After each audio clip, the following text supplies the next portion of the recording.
Today's video is about laws of exponents, and we're going to talk about zero power and negative exponents.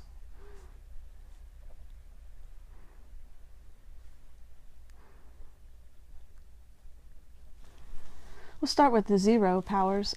Zero is actually really easy. Anything raised to the zero power would be 1. That would be your answer. So let's say that you had negative 2x to the 4th, y to the 5th, and all of it was being raised to the zero power. Your answer would be 1. Now you have to be careful though, because maybe not everything is being raised to the zero power. Like this with the parentheses, that means everything inside the parentheses is being raised to the zero power. But if it looked like this, only the n. In this example, 4m squared n to the 0, only this is going to be a 1. So what you really have is 4m squared times 1, which is just going to give you 4m squared back. So make sure that you realize the difference between something, all of it being raised to the zero power, and just part of it being raised to the zero power. And the difference really is, does it have parentheses around everything, or, you know, no parentheses, or just parentheses around certain parts. So again, a very easy rule. The zero power rule is anything raised to the zero power is going to be a 1. All right, negative exponents are a little bit more difficult, but I actually really enjoy them. Hopefully you will too. So negative exponents pretty much flip everything upside down. Let's say that you had x to the negative 2 over y to the negative 3. Well, what really happens is anytime there's a negative exponent, to get rid of the negative part, everything else is going to stay the same. But if I want to get rid of the negative in negative 2, I move it. If it's I call it upstairs. If it's upstairs, I'm going to move it downstairs. So I'm going to move the x squared down, and this one I'm going to move up. So if it's upstairs, if it's downstairs, I'm going to move it upstairs. Okay, so up, and I get y cubed over x squared. Notice that everything just kind of flipped, as if I turned it around like a time, what are those things called that hold the hourglass? You just flip it upside down, and now it runs the other way. So let's try another one. Let's say we have m to the negative 5 over 2x to the negative 3rd. All right, so I'm going to highlight everything that needs moved. This right here is a base being raised to a negative exponent. This is a base being raised to a negative exponent. But 2, if we filled in 2, it would just have a 1, right? So actually that's going to stay. We don't need to move that 2. But the x cubed will come up, and the m to the 5 will come down. So only move things that actually need moved. If it's being raised to a positive exponent, then it stays exactly where it is. Don't touch it at all. So let's try another one. Let's say we have 7 x to the negative 8th over 14 m squared. All right, I'm going to highlight what needs moved. Anything with a negative exponent. And this is the only thing that needs moved. I'm going to move that down to the bottom, and I'm going to rewrite. So I got 7 over 14 m squared x to the 8th. But the thing about this one is 7 over 14 is actually a fraction that can be reduced. If you put that in your calculator and hit simplify, it'll tell you that it's 1/2. So when I rewrite it, I have to make sure I leave that 1 on top. It's okay to have a 1 on the top, it's fine. In fact, if there's nothing left on the top, there's always a 1. Let's do one like that. Let's do a problem like that. Let's say we have g to the negative 5th over 8x to the 4th.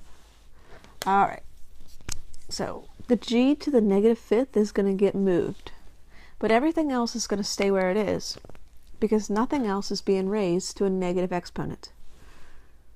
So I'm going to move the 8's going to stay, the x to the 4th is going to stay, and the g to the 5th is going to move down. Notice there's nothing left on top. When I move this g to the negative 5th down, there's nothing left on the top, so I have to put a 1 in. It wasn't there before. I mean, technically it was. We could have put it here, but a lot of times kids will think it's 0, but it's not 0. There's always a 1 in front of the variable. So when we move the variable, we have to keep the 1. Okay, so let's do some more examples.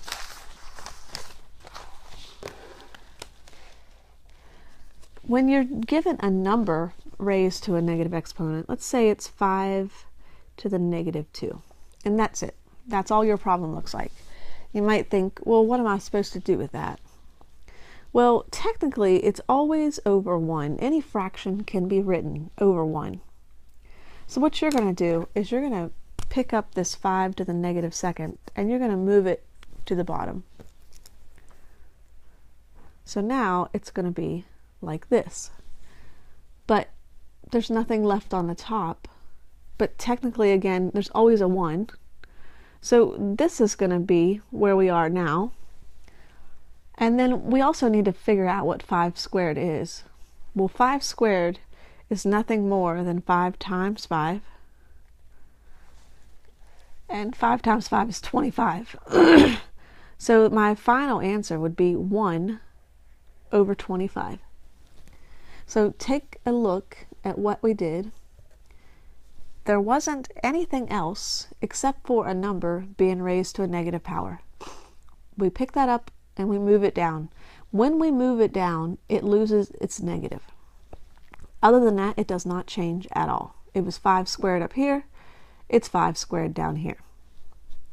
But when we moved it, there was nothing left on the top, so we had to fill in with a 1. Then we have to actually evaluate whatever 5 squared is. Well, 5 squared is just 5 times 5, which is 25. Let's try another one. Let's see, let's do 3 to the negative 4th. All right, well, technically it's over 1, and we're going to pick up this 3 to the negative 4th, and we're going to move it down.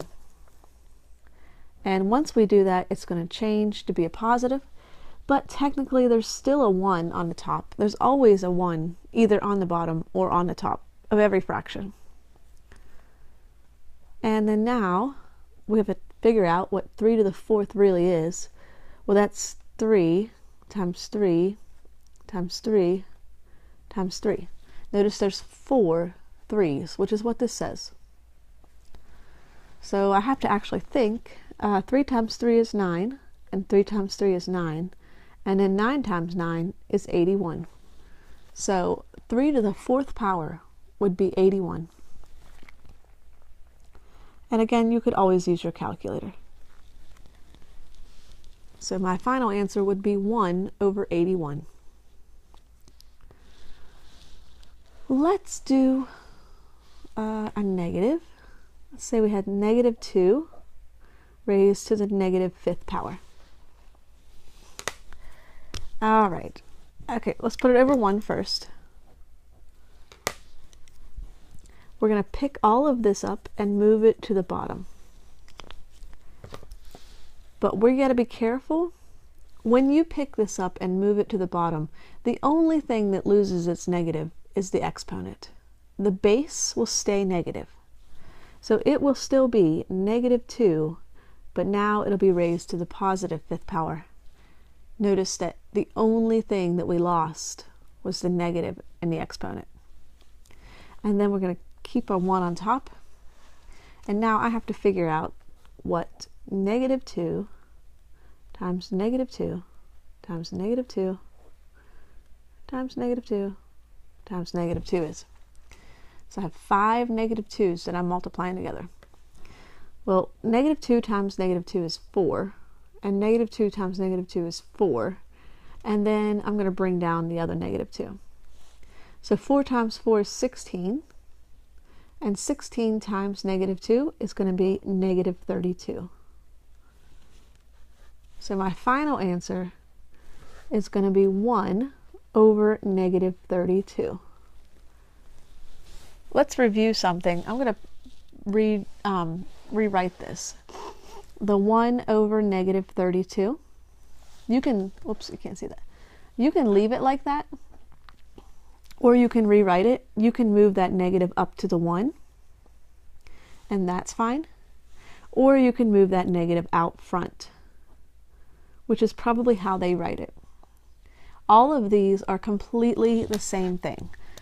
This is the same, this is the same, this is the same.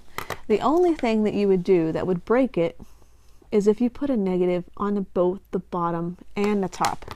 That is no good, okay? That changes the value, because these two negatives will cancel out and actually make a positive, which is not the same, because all of these are negative. An odd power of negatives versus an even power of negatives, it's different.